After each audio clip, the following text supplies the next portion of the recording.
Nancy Armour with USA Today Sports, once again with the great Gary DAmato from the Journal Sentinel, golf expert. We have just finished round 3 at the US Open, and I don't know about you, but I did not expect the craziness that we had today. Totally crazy day. All those guys, all the birdies out there. Justin Thomas shoots 63, breaks a record for the most in relation to par score under par, and isn't even in the lead at the end of the day. It was, and I think the top 16 guys on the leaderboard averaged 68.25, which is very un-US Open-like. We'll get to, I don't know if you could hear that, but that was thunder. We'll get to that in a second. Yeah, and a lot of shakeups. You know, Paul Casey went backward badly. Right. But we have Brian Harman is in the lead at 12 under. And then we have 3 guys tied for second, a stroke back. Once again, there are only 2 in the top 25 who have major titles, and that's Louis Oosthuizen and Sergio Garcia. Both are 8 strokes back. So it looks like we're going to have a 7th straight major with a first-time champion, which, do you like that or no? I do like it, and it's just, you know, a lot of people are making kind of a big deal about it, but I think it's just one of those, we talked about this the other day, just one of those cyclical things in golf. Tiger's not here, Phil's not here. They won a lot of majors together, so there's bound to be some, you know, a string of first-time winners now until maybe Rory and Jason Day and Dustin Johnson get going again. So what did you see out there today, and what impressed you the most of the guys who did kind of emerge from the fray to climb up to the top of the leaderboard? I saw a lot of birdies. Yes.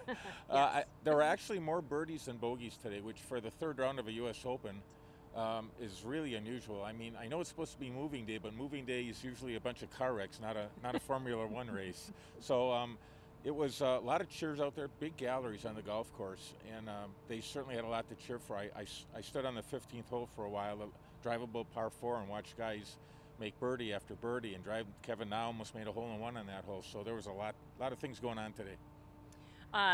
And part of it was that the course had softened up because of the rain that we got last night. As I mentioned, you heard thunder before. We're supposed to get some more rain tonight. What do you think that'll do? And especially because on Sundays they usually try and make the pin placements a little tougher. Do you think it's going to be fireworks, or is it just going to be kind of a, you know, another, like you said, Formula One race tomorrow? Yeah, I think it'll be the latter, especially if it rains again. And you know, it's not the course's fault. It's a great golf course, but they've had rain, I think, like 5 days of the last 7 or 8, and there's no way you can keep a course dry and firm and fast when you're getting rain almost every night. So the course setup is great. The players love the course. They probably like it even more that they're shooting low scores. But if it does rain a little bit, it's going to make the course soft. But on the other hand, we're supposed to get a different wind, and it's going to blow harder out of the north-northwest. So that's going to affect scoring too. So it's going to be interesting to see what happens. Now, the guys in the lead, Brian Harman, there's never been a left-hander. I couldn't believe this. I learned this the other day. A left-hander has never won the U.S. Open. Now, we've all thought that the lefty would be the one to win this. He obviously is not here this week. Do you think that Harman can keep this up and hold on to that top spot through tomorrow? I think he can. I mean, anybody else could shoot up there and shoot a 65 and win it, of course, but I think Brian Harman, he's mentally tough. Were you in for his press conference just now? I'm not sure if you heard it, but he said he's got a chip on his shoulder, and he said he wouldn't tell us what the reason was, or that the chip is there, but someone said, well, can you tell us how long it's been there? And he said, ever since my dad dropped me off at football when I was a little kid and told me, don't be disappointed if you don't get to play. And he said, I played a lot. So, you know, he's 5'7", he's not a big guy, doesn't hit it a mile like some of these guys, but he's tough mentally.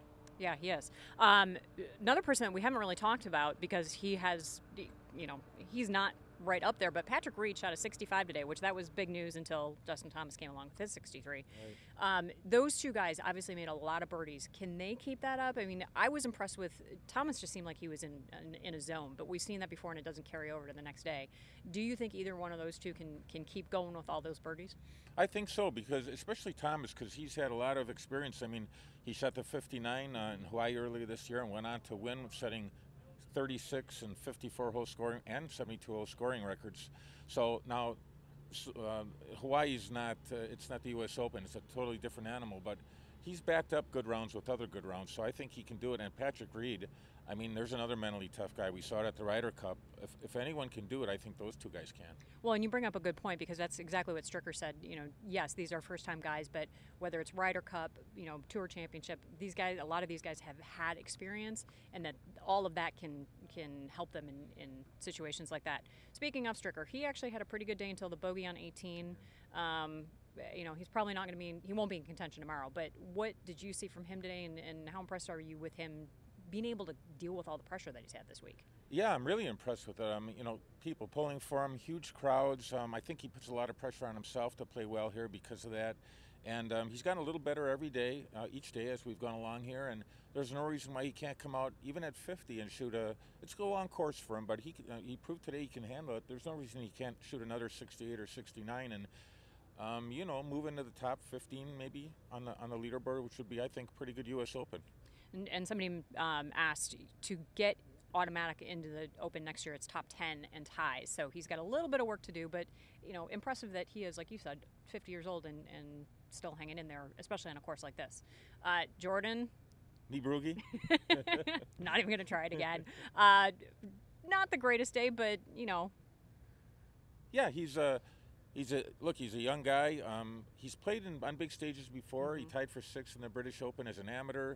He's played in 2 Walker Cups. He played in the 2014 Masters. So this isn't too big for him. You know, if you're just off a little bit, which he looks like he might be, he's not shooting bad scores, and he's not, you know, he made the cut, which I think is a great thing. But it must be hard for him to watch all these guys going low, and he's not kind of joining that party. But he's got his head on a good head on his shoulders, and he's going to be around for a long time. Now, one person that we've kind of lost focus on is Rickie Fowler, but he made a couple of birdies late today. What do you expect to see out of him tomorrow? You know, Rickie's another guy, very explosive, like Justin Thomas, like Brooks Koepka. These guys are explosive, and, you know, Rickie's right there. And, yeah, you're right, we haven't talked about him, but he could wind up being the champion of this thing. Okay, putting you on the spot. Prediction for tomorrow?